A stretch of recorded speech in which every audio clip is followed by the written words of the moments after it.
Le but c'était de partir avec un bateau plein de médicaments et du lait en poudre pour enfants et d'autres petits aliments que je vais passer. Et le but c'était une mission avec des parlementaires et des médecins pour montrer effectivement que les Israéliens n'occupent pas simplement la terre mais aussi la mer. Puisque nous avons les zones internationales, les eaux internationales qui sont accessibles à tout le monde. Normalement, on devrait pouvoir accéder à Gaza et pouvoir débarquer simplement. Et la seule chose qu'ils pourraient nous dire, c'est qu'on n'aurait pas accès. Mais ce qui s'est passé, c'est qu'on nous a prévenus, donc on nous a dit que si on se rapprochait de 40 km de Gaza, c'est-à-dire à 20 miles, l'armée israélienne nous tirait dessus. Donc les ambassades, les consulats respectifs ont été prévenus pour leur dire effectivement, prévenez vos parlementaires, prévenez vos médecins qu'effectivement on est en état de guerre, qu'on ne tolérera aucun bateau qui s'approchera autour de Gaza. Donc c'est pour simplement montrer effectivement l'horreur que malgré tout, un bateau avec des médicaments, avec du lait en poudre pour enfants, avec une quinzaine de médecins, une dizaine de parlementaires qui viennent simplement pacifiquement essayer d'aider le peuple palestinien ont simplement été interdits de territoire. C'est terrible ce qui s'est passé. Maintenant, ce qui s'est passé, c'est que d'abord on a une première panne et la deuxième chose, c'est que le plus gros problème, c'est qu'on a été menacé. Vous savez, on veut bien faire des choses, mais on n'est pas des kamikazes non plus. Et si je vous dis aujourd'hui qu'on a dû cacher de la farine en dessous des médicaments pour pouvoir faire rentrer de la farine, c'est scandaleux. On devait se battre avec les autorités égyptiennes pour faire rentrer simplement des vivres. Maintenant, bon, il y a beaucoup d'émotions aussi parce que tu es là, tu arrives dans une région où il y a des ambulances, des enfants blessés, massacrés. Tu dois prier sur un corps. 2 minutes après, c'est 10 autres corps qui arrivent. Je veux dire, Janaza tous les 2 minutes, quoi. Je veux dire, c'est la catastrophe. La situation là-bas, elle est catastrophique. Moi, malheureusement, je n'ai pas été jusqu'à Gaza Centre. On est rentré à Rafah, j'étais au camp de Khan Younes. Là, malheureusement, à Gaza, c'était beaucoup trop dangereux. Le jour où on devait partir pour rentrer au Gaza Centre, la guerre était finie, enfin entre guillemets la guerre, c'est simplement je crois un cessez-le-feu. La guerre a toujours été, elle continuera encore. Ils s'en foutaient complètement, je m'excuse du terme, qu'on amène des médicaments, qu'on amène du lait. Les gens ont vu la liberté.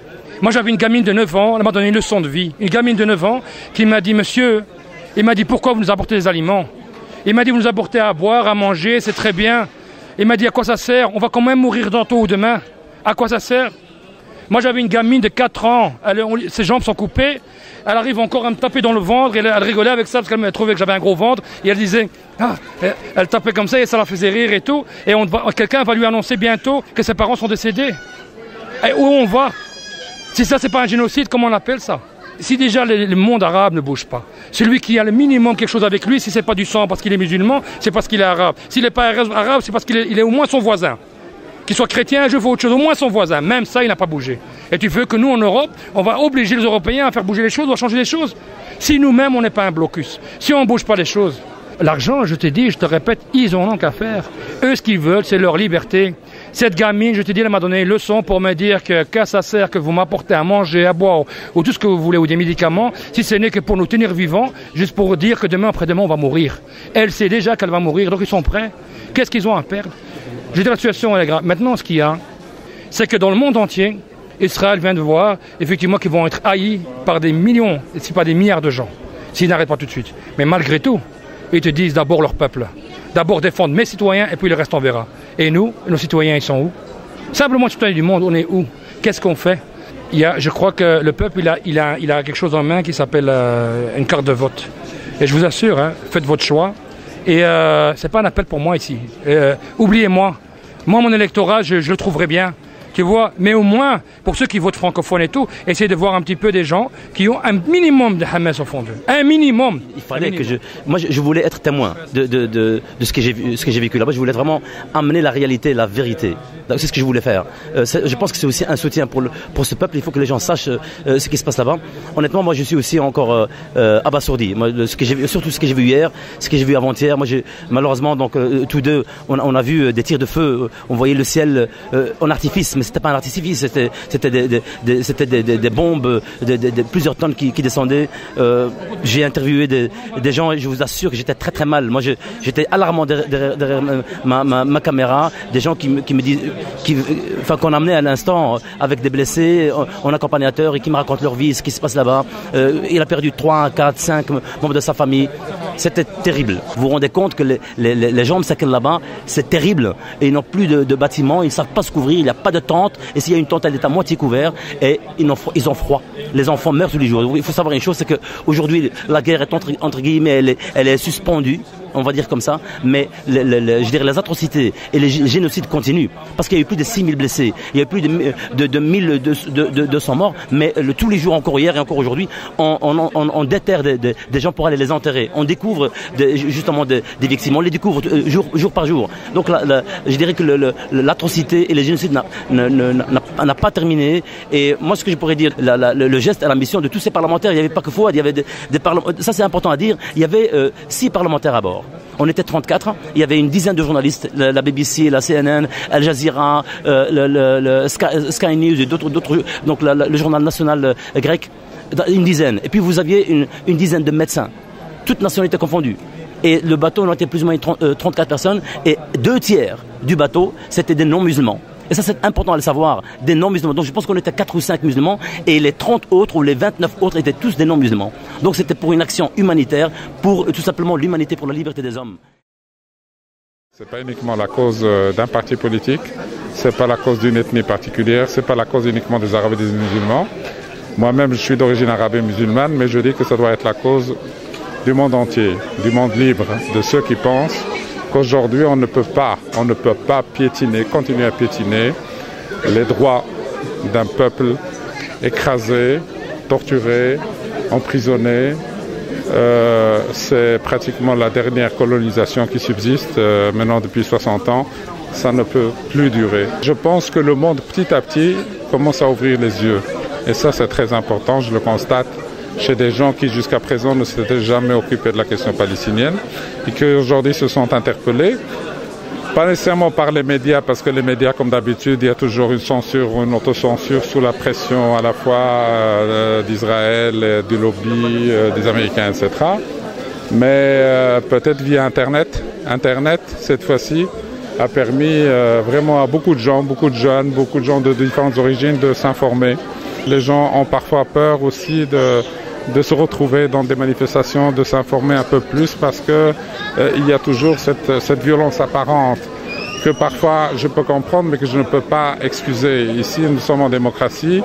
Quand on a la possibilité de manifester, il faut en profiter parce que ce droit à s'exprimer n'existe pas dans tous les pays. Et donc si aujourd'hui ce droit existe ici, il faut en profiter. Et c'est ce qui est arrivé dimanche passé, alors qu'il y avait près de 80 000 personnes qui manifestaient, ce qui est quelque chose d'extraordinaire dans un petit pays comme la Belgique.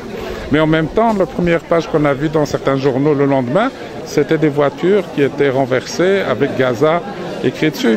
Donc vous voyez, ça, il faut que d'un côté, ceux qui se sentent concernés au premier degré, comprennent qu'il faut se retenir et se dire qu'on est ici chez nous en tant que citoyens et c'est parce que c'est la démocratie dans laquelle nous vivons nous permet de nous exprimer.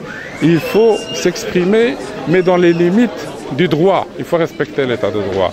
Mais en même temps, en profiter pour lancer un appel non pas aux télévisions arabes, machin, etc., mais aux gens d'ici, dans leur langue de préférence. Moi je dis qu'il faut manifester en français, en néerlandais, en anglais.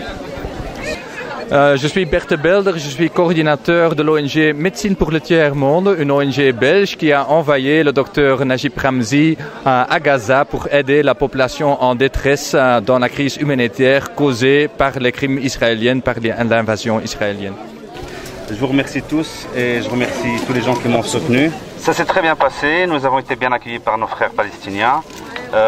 L'ambassade de Belgique au Caire et à Jérusalem, ils m'ont beaucoup soutenu et beaucoup aidé. Et bien sûr, Médecins pour le Tiers-Monde et mon ami Bert ici, ils m'ont aussi soutenu.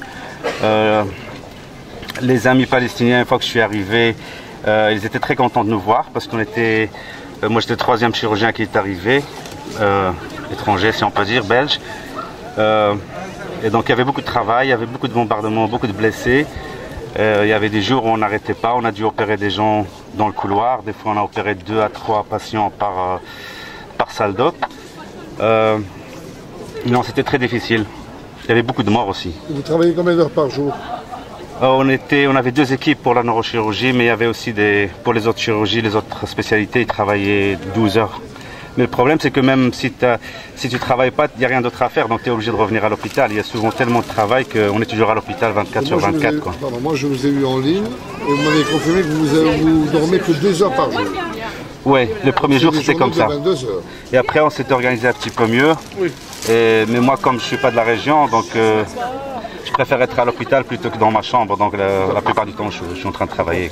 Qu'est-ce qui vous a le plus choqué? C'est les blessures que surtout les enfants. Il y avait plein d'enfants qui étaient amputés, qui a perdu. Je ne vais pas décrire ça parce qu'il y a plein de. Mais peut-être que. Oui.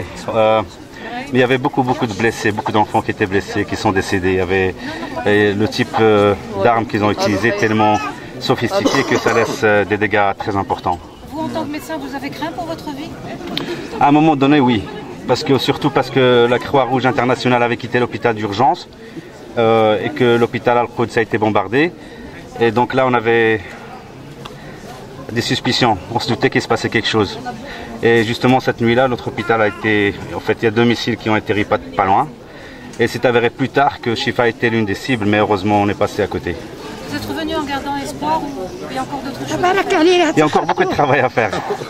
Il y a encore beaucoup de travail à faire. Et surtout, il faut prévoir la chirurgie reconstructive, il faut prévoir la réhabilitation, la réadaptation, les membres artificiels, le soutien psychologique, la reconstruction de Gaza.